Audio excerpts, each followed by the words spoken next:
I'm Egbert, the owner of this station. Check out my website at egbert.com. That's EGGBURT, egbert.com. Now it's back to Brad and John. Check out their website at bjshow.co.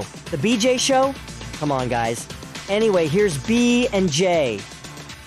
And that's for you, smart guy. That's John. He's the smart guy. Okay, John has the 411, and once again, that's getting to be a dated phrase right there. Hey, what's the 411? Nobody says it's a Mary J. Blige song. What's the 411? Right, because nobody knows what 411 is nowadays. You know what? I should call one of my kids and ask them if they know what 411 is. Yeah, let's get to that in a minute. Anyway, Rex Sinquefield, Brad, you were absolutely right about this. According to a Politico profile, bet that's the second time we mentioned Politico today. Politico profile from way back in 2014, a guy named Lee Fang, a San Francisco-based journalist who I believe Lee Fang is not a Mexican Jew, but he profiled Rex, and apparently it says Rex pioneered the first index funds, investment vehicles that strictly track a broad portfolio of financial assets. So, Brad, that's not an ETF, as you talked about in B-Block, but an index fund tracks something like, probably not the Dow Jones anymore, but like the S&P 500 or the Russell 2000 index. And so back in the 70s, this was revolutionary. And it took out, as Politico mentions here, it took out a lot of human bias because it just used math. You could almost call it an algorithm, Brad, what we call an algorithm today. So it looks like Rex pioneered that. I did not know that about Rex Sinquefield. Yeah, but see, I was struggling to figure out the term ETF or index fund, which point out are different things. But yes, he's the father essentially of the index fund. Yeah, that's amazing. That's how he made all his money. Okay, well, I'm quick here. We're going to do a little experiment here. I don't know if he's going to answer the phone. We'll just find out. This is my son, Drew, and we're just going to. I don't think he's at work yet. Please leave your message for. He must be at work. He threw me to voicemail. I was going to see if he knew what 411 is. Hold on a minute. You should leave a message or else he's going to think it's like the hospital saying you had your third and final heart attack. Well, he already knows. No, it would be up to the fourth one. So hold on. Okay, hold on. And here, one more. I have to, every once in a while I have to get all my kids on the air in one day. So I did that once with Shelly. I had all four of my kids on the air in one morning, which was sort of weird. Are you there? Hello? Okay, you're on the air right now, so no potty mouth. You're my oldest son. This is my son, Brett. You're on the air, so no potty mouth, okay? Okay, what does 411 mean? 411 is information. Okay, do you think anybody who's 20 now today knows what that means? You work with younger guys. Do you think they would know what 411 means? I don't work with a whole lot of younger guys, but I would probably guess no. Okay.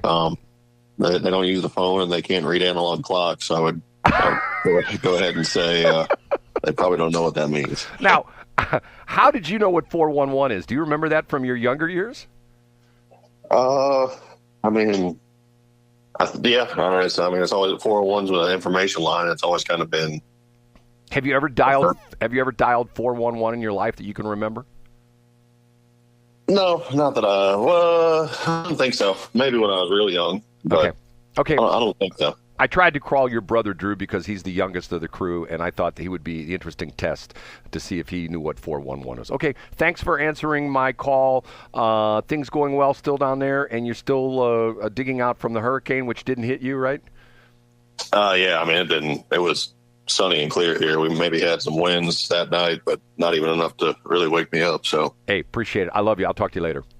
Okay, bye. Bye. That is so bizarre. The running joke there is that someone that knows my son, when they called me and asked me how my son Brett was doing after the hurricane, he told me that he's in Pensacola.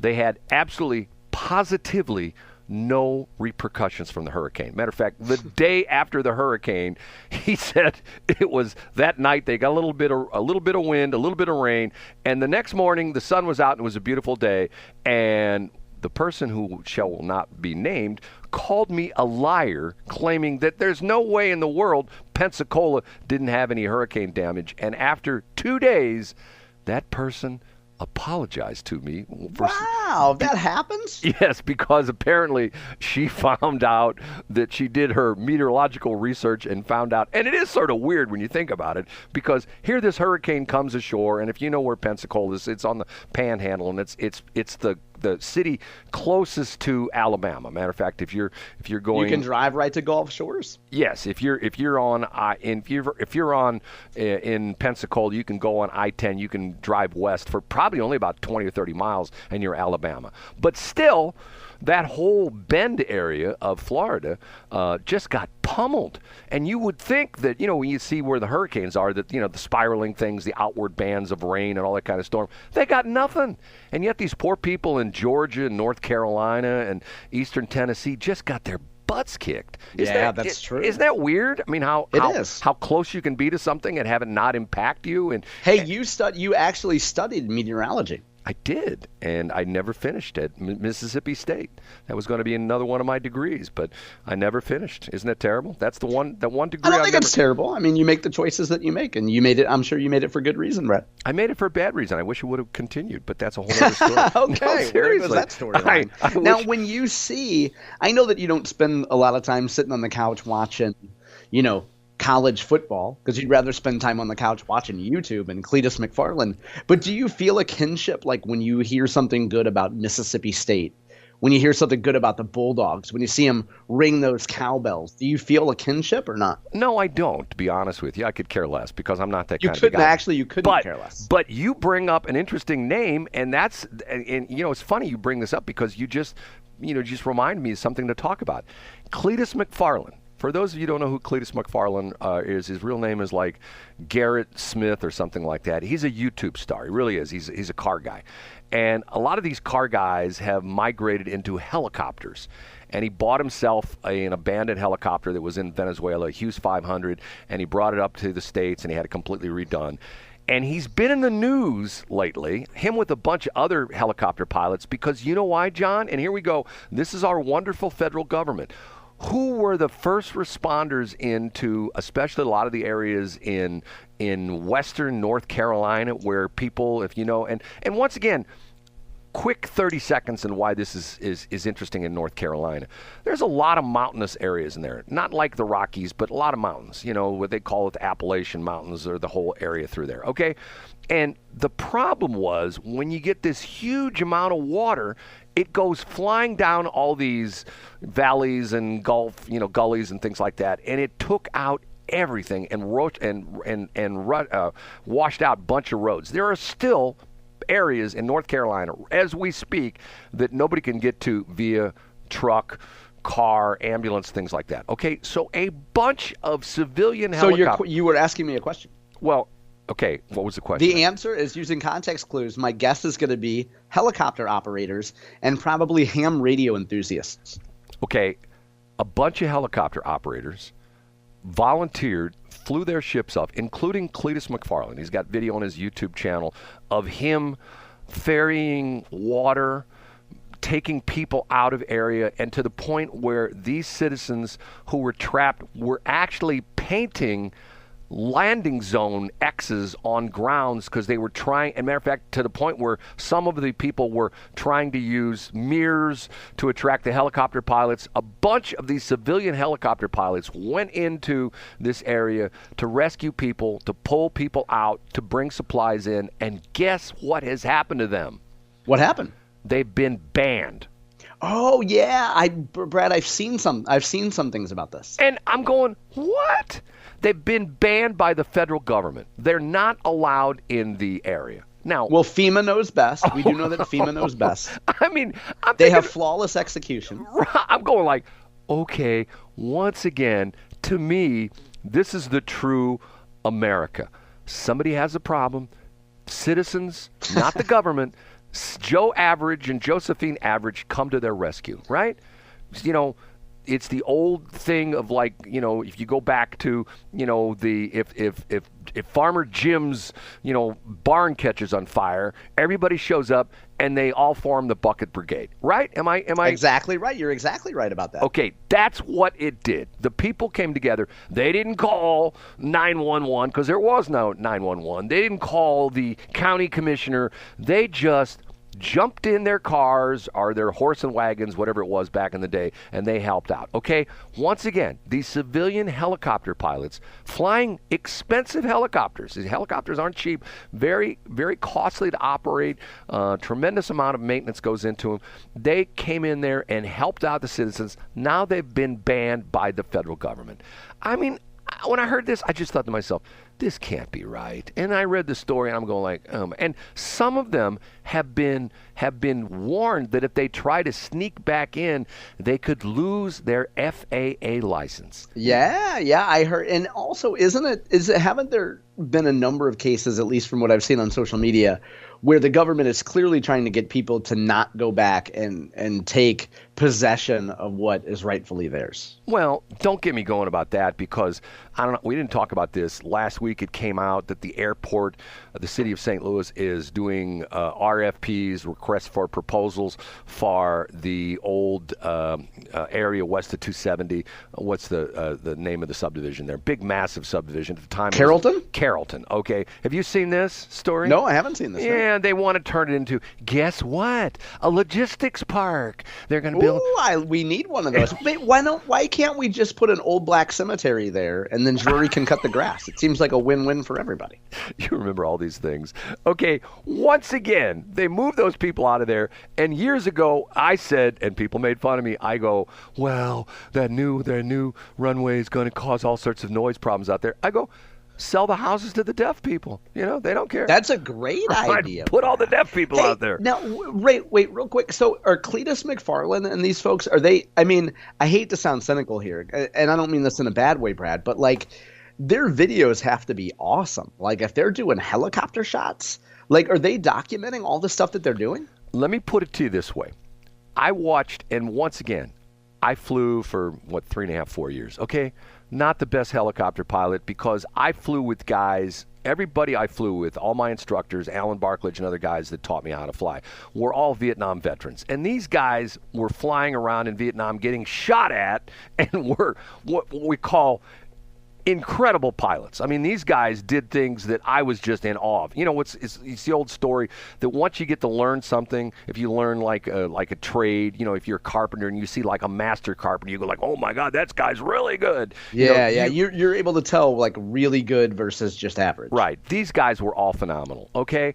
I watched a couple of these videos with Cletus McFarland, and let me put it to this way, my butt was clenched a little bit, because I'm thinking to myself, I don't think I would have gone in there.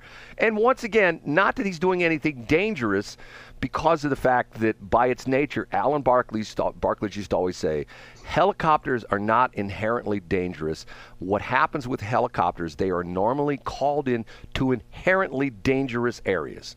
You know, with, you know, rescue, all this kind of stuff. Vietnam, like or a hurricane. Exactly, like Vietnam, inherently dangerous place. And he's showing how you know, there's video, him and his wife's going with him. He's sitting, yikes. She's sitting, you know, co-pilot. She wasn't actually flying, he was flying. And he's documenting these areas where I thought at first he's going like, that can't be right. There's literally people who painted X's on the roads, and sometimes they painted H's, because if you know what that's about, a helipad, it's supposed to be designated as a helipad by a big old H. That's what you put on it, and that designates it as a helipad. They're putting and in some areas they were clearing areas where the helicopters couldn't even land, because once again, when the power goes out, a lot of these people are on wells.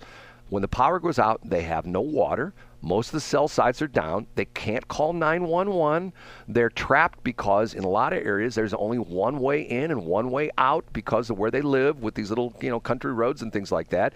The only way they were getting any kind of support, and I saw the video, he's actually picking up people and taking them out of our area, a couple people that look like they may be injured, that kind of stuff. And I'm thinking to myself, this guy it's his money, his helicopter, his jet fuel, his time, his life, his wife's, you know, time, stuff like that, and they get banned. I'm going like, okay, what's wrong with this picture? Yeah, you wouldn't see that in a Trump administration, Brad. By the way, you probably already knew this, but the gentleman's name is Lawrence Garrett Mitchell, known professionally as Cletus McFarland. Yes, Garrett Mitchell. Okay, one of our listeners sent me this, which is interesting. She goes off on the the Mayorkas thing. His comment yesterday, the comment that everybody riled up yesterday. What was that? They don't have any money for the hurricane victims because it's all gone. They spent it on the migrants. I know, that's right. I'm going like, okay, let's think about this for a minute. I'm sorry, but if you go into the voting booth and you pull the lever for Kamala Harris, you're also voting for Pete Buttigieg. Yeah. What's her name from used to be from Michigan? Granholm. Mayorkas. Think about that for a minute. Think about what you're doing. Think about the administration you're going to continue with, who to me are a bunch of. I'm not going to say it. Don't say it, Brad. But I think what your challenge is. You're encumbered by what has been. And I think you need to be unencumbered by what has been. John, my challenge is I grew up in a middle-class household. I think it is. I'd love to stay in chat, but I hear Cletus McFarland has some really good helicopter videos. And I just went to his YouTube page. He started a second channel. There's a guy named Labia McClellan. Here we go. Bye, John. Talk to him. See you on Monday. They're Irish, Brad. Cletus is a little bit above Labia, if you know what I mean. I'm sorry. In terms of page views, Labia is a little bit below Cletus. You ladies out there listening, that is John Combest. I disavow any knowledge of him whatsoever. Okay. Thanks for checking out the Brad and John Show podcast. This segment of the show is brought to you by John Combest's book, Stalking, Harassment, Internet Trolling, A Guide to Recovering and Rebuilding After Online Attacks. It's a great reference if you've ever been the unfortunate target of a social media attack. It's available on Amazon. Just search John Combest. That's C-O-M-B-E-S-T, John Combest, and the book will show up in your search results. Now it's time for another segment of the Brad and John Show. Can you handle it?